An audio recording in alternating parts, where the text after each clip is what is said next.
Hello and welcome to the VR Report. I am your host, David O, and I'm with the infamous Tony Parisi.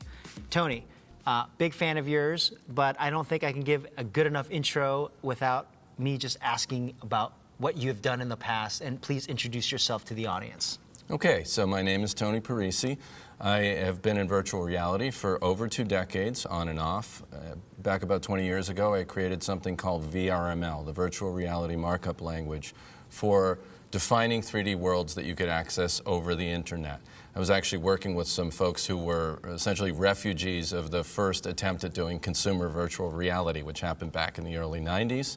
They were doing consumer electronics like Sega VR and systems like that, and that just was a very big and visible sort of collapse in terms of VR not taking off then because it was too early for price and all that. So a lot of people got together to work on doing it again, but this time with the internet. The internet was starting to come online in the early 90s, and we created this technology for you and I to be able to access the same world online in a web browser back in the early 1990s.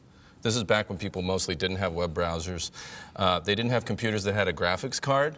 Their processor speeds on the computers were measured in megahertz with an M, not gigahertz, right? And nobody had broadband. This was like dial-up modems that went squeak and squawk, right?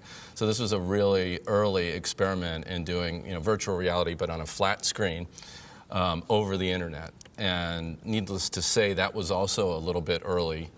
We had tens of millions of people using the technology, but it didn't really take off commercially because you kind of needed a fast connection and a really expensive computer. But we learned a heck of a lot. So that whole thing happened during the 1990s. It was a really interesting learning exercise, and here we are now, 15 years after that, and we have consumer virtual reality. We have hardware that can do it. We're all connected on broadband, like all the time, 24/7. We have super fast computers, and we have this, 3D rendering technology now with virtual reality head-mounted displays and, motion input and all this exciting new hardware.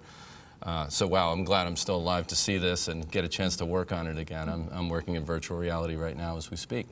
And I'm assuming because at that time, the tech industry was new. I still believe that there's definitely this influx of a cultural lifestyle of music, sex, drugs, and rock and roll of San Francisco Bay Area and Silicon Valley. I'm sure that played a lot into it as well, right? Absolutely. Absolutely. I mean, you'd be out, at some party somewhere in some strange place in San Francisco, and someone would be walking around in domination gear, and someone else would say, oh, that's my CFO. Yeah. Right, it's some internet startup, right? So there's definitely a bit of that, kink and wildlife that goes on in the Bay Area that was intertwined with San Francisco tech scene back then. And I venture to guess, I'm a little older now, I have a kid, I'm all settled down, but I venture to guess it's not that different these days in the Bay Area and other tech hubs. I see a running theme that there is a wanted need to kind of alter perceptions in altered states. Do you think that that was kind of also the motivation of VRML, like at those early times? How much did that play into the influence? Well, in general, tech entrepreneurs, at least a subset of them, seem to be the kind of folks who are the same kind of folks who are willing to experiment with their own consciousness. That's right. Right? And if you're willing to do that, to take risks and take a mind-altering substance and challenge your perceptions and your set beliefs and get out of that box a little bit, you're probably the same kind of person who thinks, well, maybe I can actually reinvent the way people do things in the world. Maybe I can create something brand new that's going to change people's lives somehow. Those two things seem to go hand in glove. That's right. Let's talk about some of the new stuff that you're working on today. Okay, so having this background in virtual reality, it wasn't too surprising that once VR started hitting big over the last year, consumer VR, companies are forming, investors are getting interested in the space and wanting to start new startups, that I was approached to help with a venture fund's accelerator program. So Rothenberg Ventures, based in San Francisco, VC firm, the millennial VC fund they call themselves, young folks with a lot of energy in new technology areas, got interested in virtual reality, invested in a few companies, and they got really excited and decided to start an accelerator. So they put together a program where they picked 13 companies and invested a little bit of seed money into each one, kind of like Y Combinator style model. And Y Combinator, as some of the audience may not know, is an incubator where they're bringing fresh innovators, building technology, and molding them to be the next big thing. Exactly. And so Rothenberg has done that for virtual reality, and they seeded 13 companies in the first round of doing this. And they're not just doing VR gaming, and they're really across the board. It's interesting. There's a couple of companies doing games. There's a few companies doing cinema type of VR, video. And then there's folks building applications like in healthcare and education and a broad range of stuff. And they're actually from all over the world, too. They're representing 6 continents. So this is fabulous. A worldwide, across the board kind of bet into VR that this is going to be a medium that changes everything. So long story short, they came and found me and asked me to be one of the mentors because of my background in virtual reality. That's right. And I accepted. I was really excited about it. And when they asked me to do that, I said, oh, and hey, by the way, I see your co-working space there. Can I get a desk there?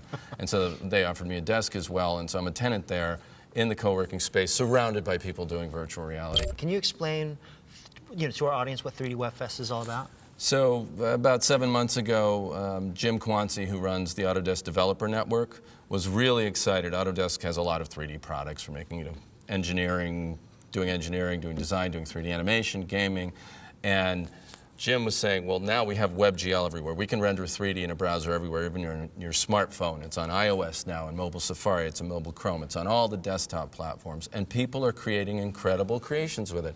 And because it's built into a browser, it's not like you have this business model need anymore where you have to say, oh, I'm going to build an e-commerce application to justify the great cost of creating 3D content and then trying to get a 3D plugin or some downloadable application onto a user's desk. It's right there in the browser. Yeah. And when it's right there in the browser, people can copy and paste and steal JavaScript code, and they can just start creating amazing art. So the artists are just enabled to do creations without the need to justify it, in a business model, spinning a tennis shoe around on a web page or whatever.